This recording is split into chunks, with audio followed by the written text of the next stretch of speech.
बिस्मिल्लाहिर्रहमानिर्रहीम। अस्सलाम वालेकुम नाज़रीन, एक नए व्लॉग के साथ आपकी खिदमत में हाजिर है। मेरे साथ मौजूद है सीनियर जर्नलिस्ट सरदार इमरान आज़म। नाज़रीन, आज के इस व्लॉग में हम बात करेंगे सियासी मंजरनामा क्या चल रहा है, क्या हो रहा है, और दूसरी जानिब अदालती मंजरनामा किस कदर तब्दील हो चुका है। मगर सबसे पहले अडयाला जेल। सरदार साहब, अडयाला जेल के अंदर बड़ी गैर मामूली किस्म की सूरत हाल अब हम देख रहे हैं। गुज़िश्ता रोज़ एक डेवलपमेंट होती है जिसके असरात आज ही हमारे सामने आ जाते हैं। गुज़िश्ता रोज़ नाज़रीन को बता दें कि जो इमरान खान साहब के केसेस हैं, वो तमाम केसेस उनकी समाअत जो है गैर मुअय्यना मुद्दत या तकरीबन 10 रोज़ के बाद तक 27 तारीख तक मुलतवी कर दी गई है। और ये बड़ा अनप्रेसिडेंटेड भी है कि तमाम तर मुकदमात की समाअत अचानक से मुलतवी कर दी जाए। ज़ाहिरी बात है, बहुत सी रीज़निंग दी जाएगी, बहुत से जवाज़ गढ़े जाएंगे। माजी में भी ये सब कुछ हो चुका है, मगर हमें भी मालूम है कि पस पर्दा कुछ और ही चल रहा है। आज हमने फिर देखा कि जब इमरान खान साहब की लीगल टीम वहाँ पहुँची अडयाला जेल में, तवील इंतज़ार के बाद उन्हें ठेंगा दिखा दिया गया। उन्हें मुलाकात नहीं करने दी गई, माँ सिवाय एक अलीमा खानम जो उनकी बहन है, उनकी मुलाकात हुई है। सबसे पहले तो आप ये बता दें कि अलीमा खान ने आज उस मुलाकात के बाद क्या मीडिया से गुफ्तगू की है, क्या मौक़िफ़ अपनाया है, और फिर हम आगे चलकर बात करेंगे कि ये जो अडयाला जेल में हो रहा है इसके पीछे दरअसल कहानी है क्या।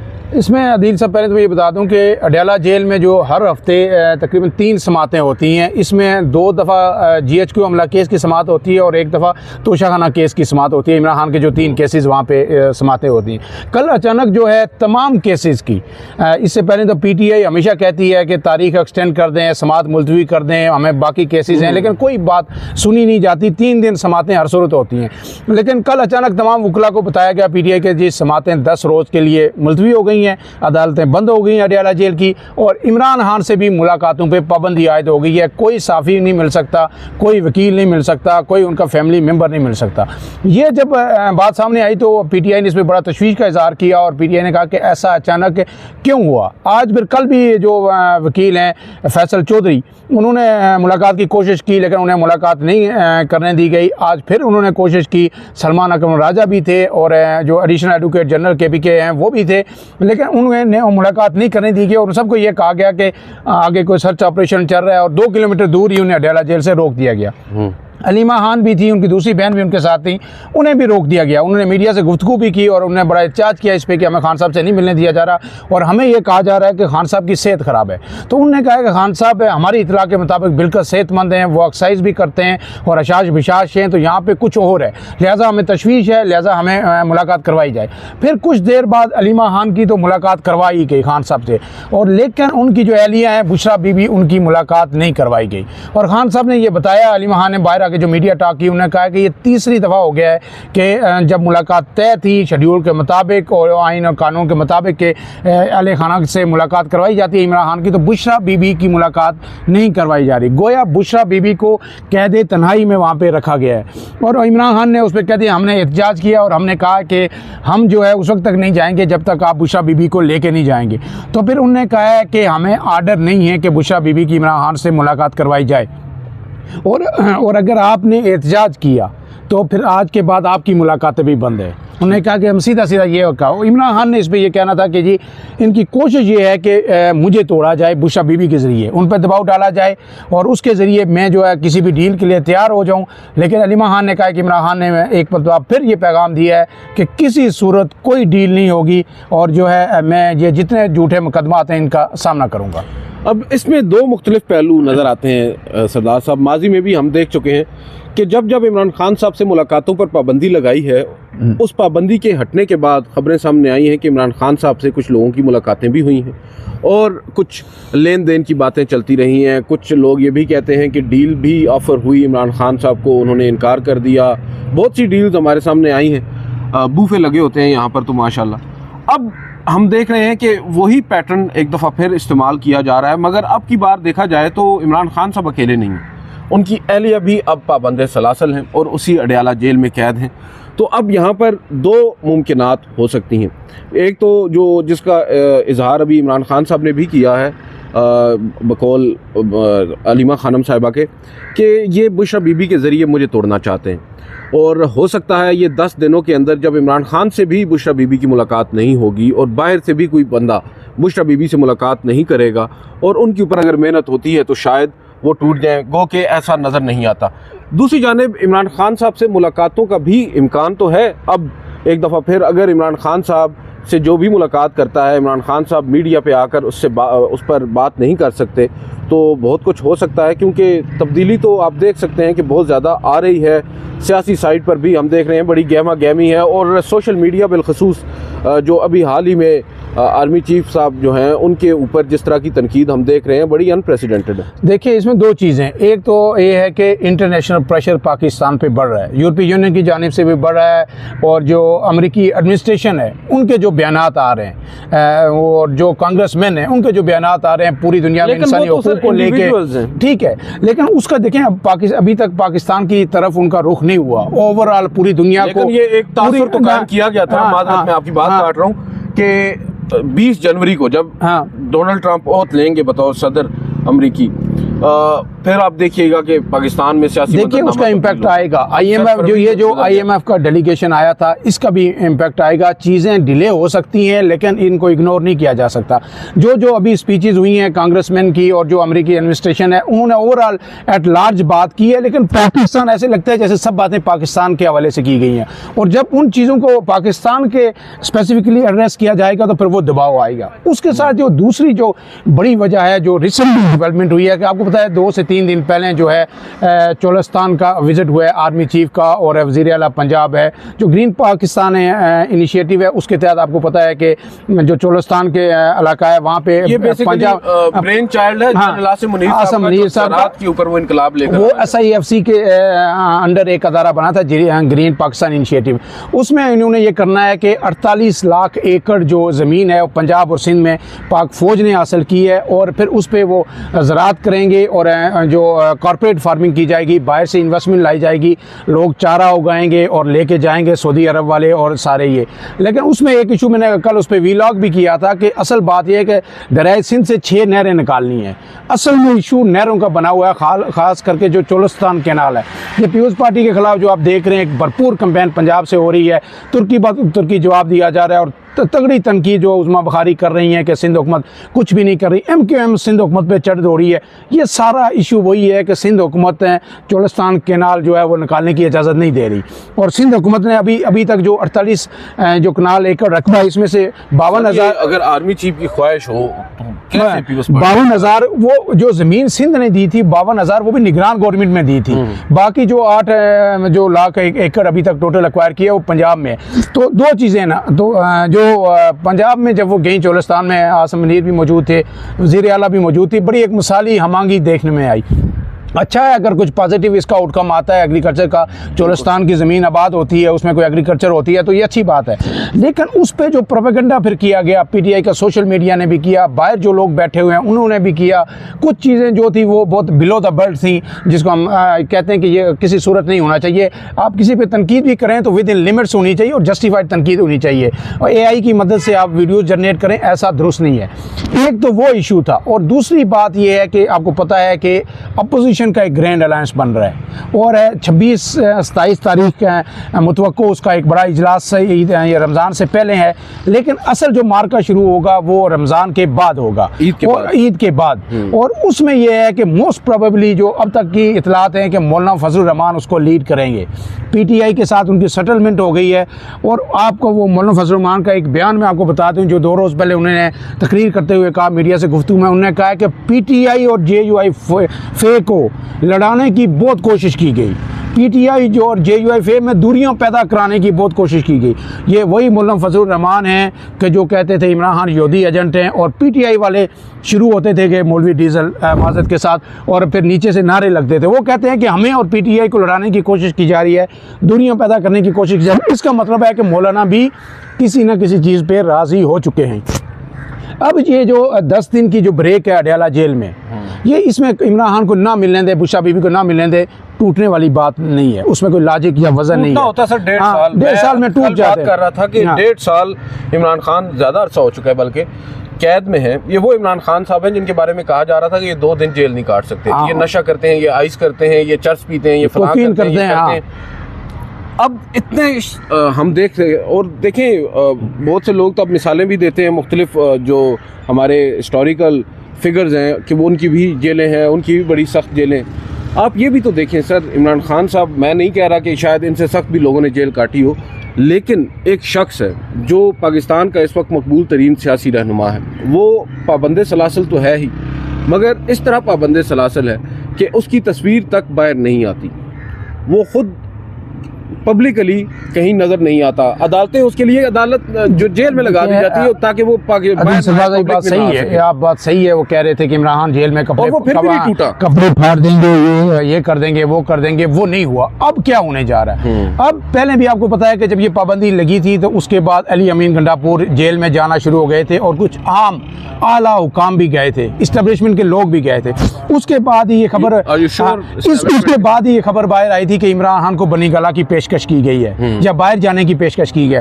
अब भी इमरान खान से हतमी मुज़ाकरात किए जाएंगे, उन्हें ये बताया जाएगा कि भाई इनफ इज़ इनफ, बात बताएं क्या करना है, आगे चलना है या नहीं चलना, किस तरह चलना है। एक दफ़ा फिर उन्हें आराम करने की कोशिश की जाएगी, राज़ी करने की कोशिश की जाएगी या शटअप कॉल देने की कोशिश की जाएगी। ये जो ब्रेक है ये सिर्फ और सिर्फ मुलाकातों के लिए है, मुलाकातें होंगी और उसके बाद जो है कोई आउटकम आएगा।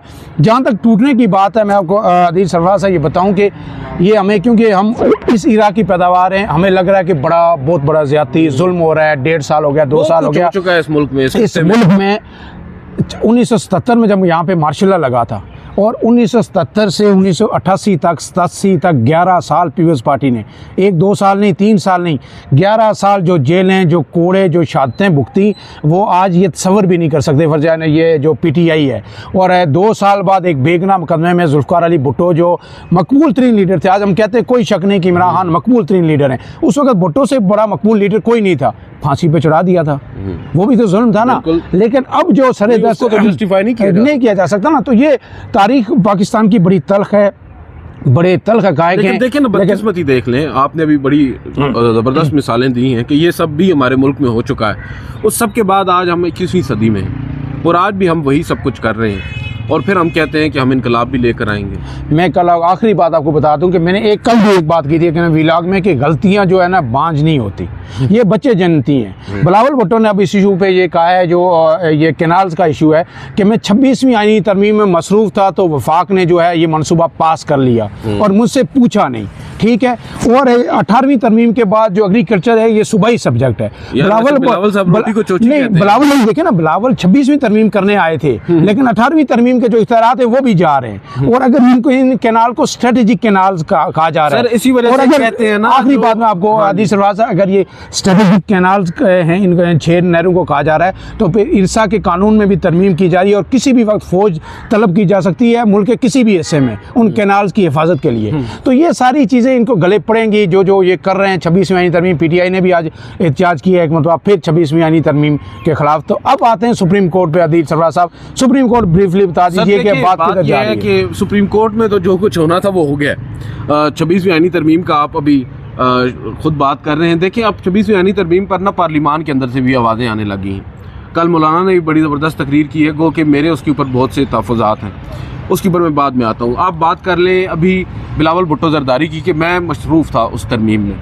अब जो अंदरूने खाना बात होती है ना हमारी, जब हुकूमती लोगों से, हुकूमती शख्सियात से, हुकूमती जमातों के लोगों से, तो वो सब भी मानते हैं कि भाई ये 26वीं आईनी तरमीम, इसका वजूद सिर्फ़ और सिर्फ इसलिए कायम किया गया है कि हमने अदलिया को कंट्रोल करना है और उसमें नहीं देखा गया कि आइन का क्या कहता है, कानून क्या कहता है, बस हम कर सकते हैं, हमने कर दिया। उसने इस कदर डैमेज कर दिया है सर आपके पूरे पाकिस्तान के ना सिर्फ अदालती निज़ाम को, ओवरऑल जो सोशल फैब्रिक है ना सर उसको, कि अब आम शख्स का अदलिया पर ट्रस्ट ख़त्म हो चुका है।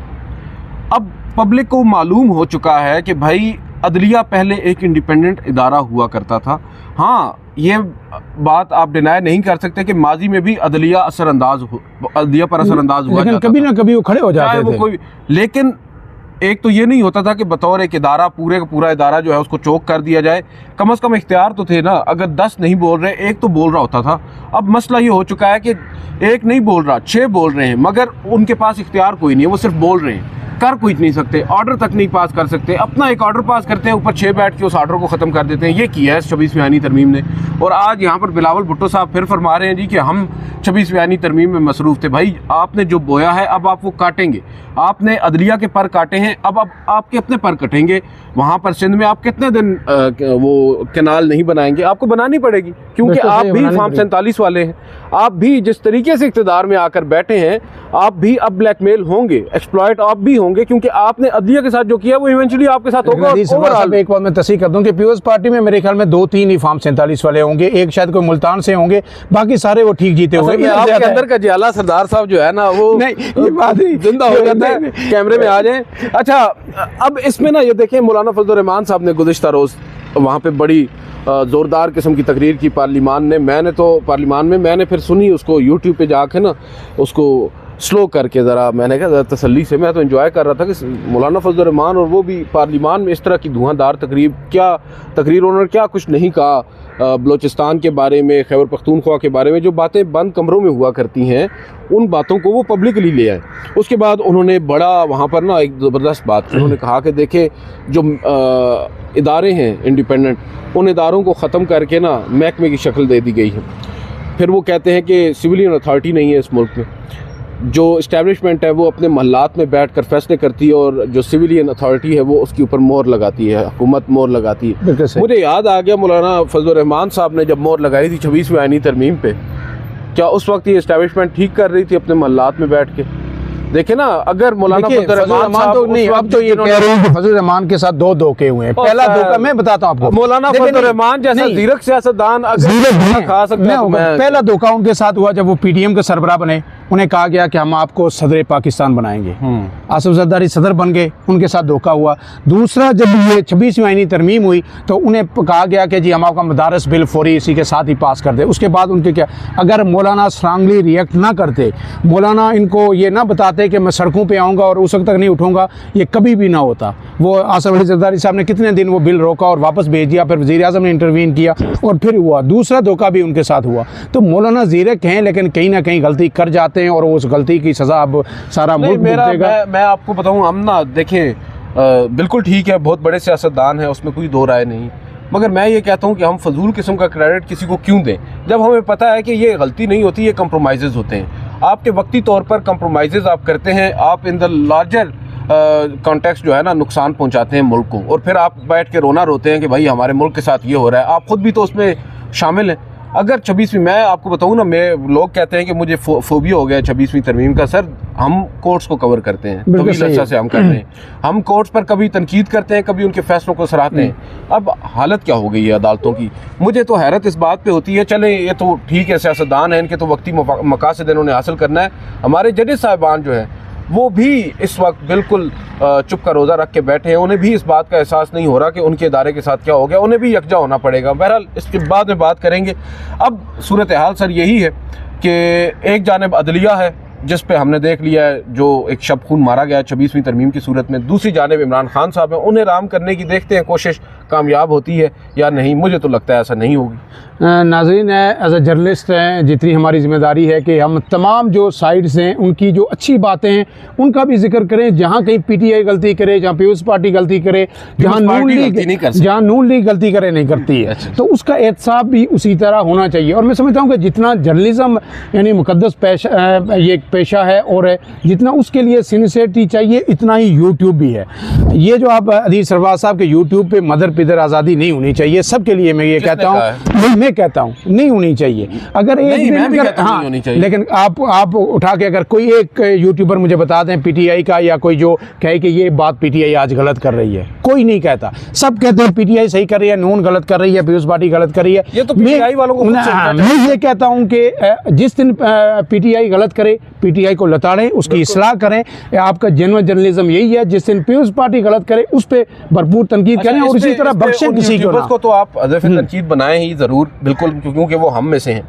लेकिन जो अवाम है ना उसको भी देखना होगा, क्योंकि अवाम जब तक सब अच्छे की रिपोर्ट ही सुनते रहेंगे ना तो फिर उनको सब अच्छा ही मिलेगा। बिल्कुल सही है, बिल्कुल सही है। बहुत व्लॉग हमारा तवाला इख्तियार कर गया है। फ़िलहाल के लिए इतना ही। अदील सरफराज और मुझे इजाज़त दीजिए। अल्लाह हाफ़िज़।